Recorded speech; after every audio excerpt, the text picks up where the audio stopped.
നമസ്കാരം.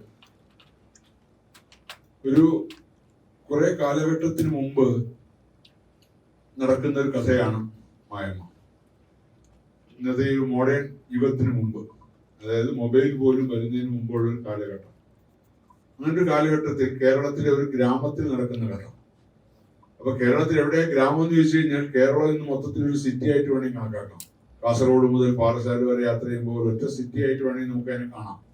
പക്ഷെ എങ്കിൽ പോലും ആ സിറ്റിയിൽ നിന്നും കുറച്ച് അകത്തേക്ക് പോയി കഴിഞ്ഞാൽ, ഇപ്പൊ പാലക്കാട് നഗരത്തിൽ നിന്ന് അകത്തേക്ക് പോയി കഴിഞ്ഞാൽ ഒരുപാട് ഗ്രാമങ്ങളുണ്ട്, പ്രത്യേകിച്ചും പൊള്ളാച്ചി ആ വഴികളിലൊക്കെ. അതുപോലെ തന്നെ മധ്യ തിരുവിതാംകൂറിലും തിരുവല്ല അല്ലെങ്കിൽ ചങ്ങനാശ്ശേരി അവിടെ നിന്നൊക്കെ അകത്തേക്ക് പോകുമ്പോൾ ഗ്രാമങ്ങളുണ്ട്. അപ്പൊ അത്തരം ഗ്രാമങ്ങളിൽ ഇപ്പൊ ഗ്രാമങ്ങൾ പോലും ഇപ്പൊ വളരെ മോഡേൺ ആയിപ്പോയി. ഇപ്പൊ ഒരു ഗ്രാമീണത എന്ന് പറയുന്നത് പോലും നമുക്ക് നഷ്ടപ്പെട്ടിരിക്കുന്ന ഒരു കാലഘട്ടമാണ്.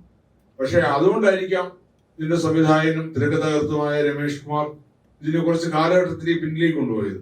കുറച്ചൊരു ആ ഗ്രാമീണത കിട്ടാനും ആ ബന്ധങ്ങളുടെ ഒരു ഊഷ്മളത നിലനിർത്താനും വേണ്ടിയായിരിക്കാം. അപ്പൊ അതുകൊണ്ട് തന്നെ ആ കാലഘട്ടത്തിന് പുറകിലുള്ളൊരു കഥ, ഒരു പുള്ളുവനും ആ പുള്ളുവ പെൺകുട്ടിയും പുള്ളുവന്റെ മകളും മറ്റൊരു ഗ്രാമത്തിൽ നിന്നും പലായനം ചെയ്ത് ഒരു പുതിയ ഗ്രാമത്തിലെത്തുന്നു. അവിടെ അവരൊരു വേരുറപ്പിക്കാൻ ശ്രമിക്കുന്നു. അവിടെ അവർക്ക് സഹായമായി നൽകുന്ന ഒരു നമ്പൂരി ഇല്ലം, ആ ഇല്ലത്തിലെ ഒരു ഇളയ തലമുറയിൽപ്പെട്ട ഒരു പയ്യനുമായിട്ട് ആ പെൺകുട്ടി പ്രേമത്തിലാവുന്നു. പിന്നെ അത് ഉണ്ടാക്കുന്ന ഒരുപാട് പ്രശ്നങ്ങൾ, ആ പ്രശ്നങ്ങളെ എങ്ങനെ ആ കുട്ടി തരണം ചെയ്യുന്നു, അല്ലെങ്കിൽ ആ തരണം ചെയ്യുന്ന അവസ്ഥയിലേക്ക് കുട്ടിയെ എങ്ങനെ കൊണ്ട് എത്തിക്കുന്നു എന്നുള്ളതാണ് ഈ ചിത്രത്തിന്റെ പ്രധാന പ്രമേയം.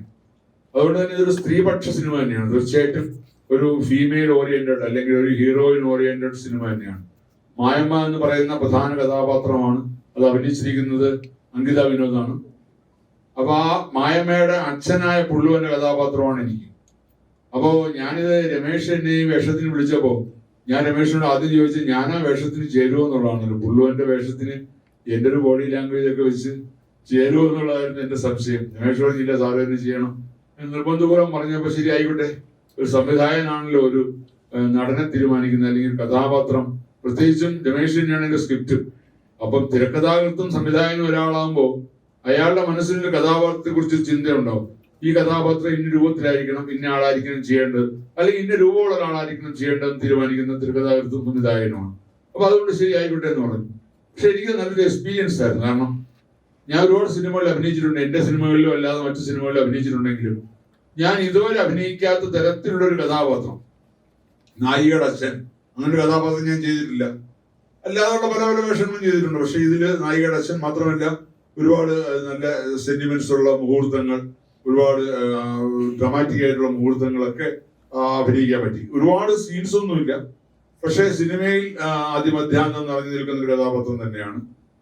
പക്ഷെ അത് കാരണം ഒരു സംവിധായകൻ എന്ന നിലയ്ക്ക് എന്നെ സംബന്ധിച്ചിടത്തോളം ഞാനൊരു നടനായി ഒരു സെറ്റിൽ നിൽക്കുമ്പോൾ തീർച്ചയായിട്ടും നമുക്ക് ഒരുപാട് സന്തോഷമുണ്ട്. കാരണം ഒരുപാട് ഒരു റിലാക്സേഷൻ ഉണ്ട്. കാരണം ഒരു സംവിധാനം എന്ന് പറയുമ്പോൾ അതിനകത്ത് ഒരുപാട് ടെൻഷനുണ്ട്. ഒരു നടനാകുമ്പോഴത്തേക്കും വലിയ ടെൻഷനൊന്നുമില്ല. അപ്പോൾ അത് അഭിനയിക്കുന്നത് നമുക്ക് ശരിയാണോ എന്ന് നമുക്ക് മുന്നിൽ ഒരാൾ പറഞ്ഞു തരാനുണ്ടെങ്കിൽ തീർച്ചയായിട്ടും നമ്മൾക്ക് ആരും വലിയ നടന്മാരൊന്നുമല്ല. പ്രത്യേകിച്ച് സിനിമയിൽ അഭിനയം എന്ന് പറയുന്ന ഒരു വലിയ നടന ഒരു സംഭവമൊന്നുമല്ല, ഒരു ബിഹേവിംഗ് ആണ് സിനിമ അഭിനയം എന്ന് പറയുന്നത്. ഒരു കണ്ടിന്യൂസ് പ്രോസസ് അല്ല ഒരു സിനിമയിലെ അഭിനയം. അതുകൊണ്ട് തന്നെ ഒരു ഷോട്ടിൽ ഇപ്പൊ 24 അല്ലെങ്കിൽ 25 ഷോട്ടുള്ള ഒരു സീനാണ് എടുക്കുന്നെങ്കിൽ ആ സീനിലെ ഏത് ഷോട്ടാണ് ആദ്യം എടുക്കുന്നതെന്ന് സംവിധായകനാണ് തീരുമാനിക്കുന്നത്. ചിലപ്പോൾ 22ാമത്തെ ഷോട്ടായിരിക്കും ആദ്യം എടുക്കുന്നത്. ആ 22ാമത്തെ ഷോട്ട് അഭിനയിച്ചിട്ടായിരിക്കും ആ സീനിലെ 1ാമത്തെ ഷോട്ട് അഭിനയിക്കുക. അപ്പൊ ആ ഷോട്ടിന് വേണ്ടിയാണ് അഭിനയം. അപ്പൊ അതിന്റെ കണ്ടിന്യൂസ് പ്രോസസ് എന്ന് പറയുന്ന സംവിധായകന്റെ മനസ്സിലാണ്. സംവിധായകനാണ് സിനിമയെ മുഴുവനായിട്ട് ഉള്ളിൽ കാണുന്നത്. തന്റെ സിനിമ അല്ലെങ്കിൽ തന്റെ ഒരു സീൻ ഷോർട്ട് വൈസ് ഡിവൈഡ് ചെയ്യുമ്പോൾ സംവിധായകനാണ് തീരുമാനിക്കുന്നത് ഇത്ര ഷോട്ടുകളിലൂടെയാണ് ആ സീൻ ചെയ്യേണ്ടത്, ആ ഷോട്ടുകൾ ഇങ്ങനെ ആയിരിക്കണം. അപ്പൊ ആ സംവിധായകന്റെ മനസ്സിലുണ്ടാവും ആ സിനിമയില് ആ കഥാപാത്രം എങ്ങനെയാണ് അഭിനയിക്കേണ്ടതെന്ന്. അപ്പൊ അത് മനസ്സിൽ സംവിധായകൻ കാണുന്നത് അഭിനയിപ്പിച്ചു കൊടുക്കുക, അല്ലെങ്കിൽ അത് സംവിധായകൻ ചെയ്തു കൊടുക്കുക എന്നുള്ളതാണ് നടന്റെ കർത്തവ്യം. അപ്പൊ അത് എനിക്ക് തോന്നുന്നു ജനമാണ് പറയേണ്ടത് ഞാൻ ചെയ്ത് നന്നായിട്ടുണ്ടോ ഇല്ല എന്നുള്ളത്.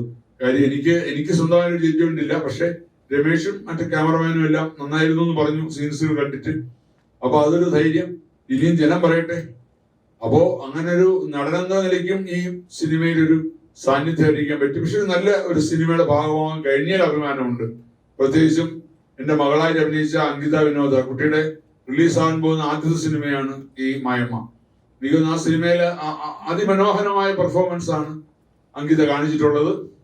അതുകൊണ്ട് തന്നെ പ്രത്യേകിച്ച് അതിൽ ആ ഒരു കളം മായ്ക്കുന്ന ഒരു പാട്ടൊക്കെ വളരെ റിസ്ക് എടുത്തും വളരെ ബുദ്ധിമുട്ടി ആ കുട്ടി പെർഫോം ചെയ്തിട്ടുണ്ട്. അതുകൊണ്ട് തന്നെ ആ കുട്ടി തൊട്ടടുത്തിരിക്കുകയാണ്. ഞാൻ അഭിനന്ദനങ്ങൾ നേരിട്ട് അറിയിക്കുകയാണ്. മാത്രമല്ല അതെനിക്ക് തോന്നുന്നു ഒരു നല്ലൊരു അംഗീകാരത്തിന് സാധ്യതയുണ്ട്.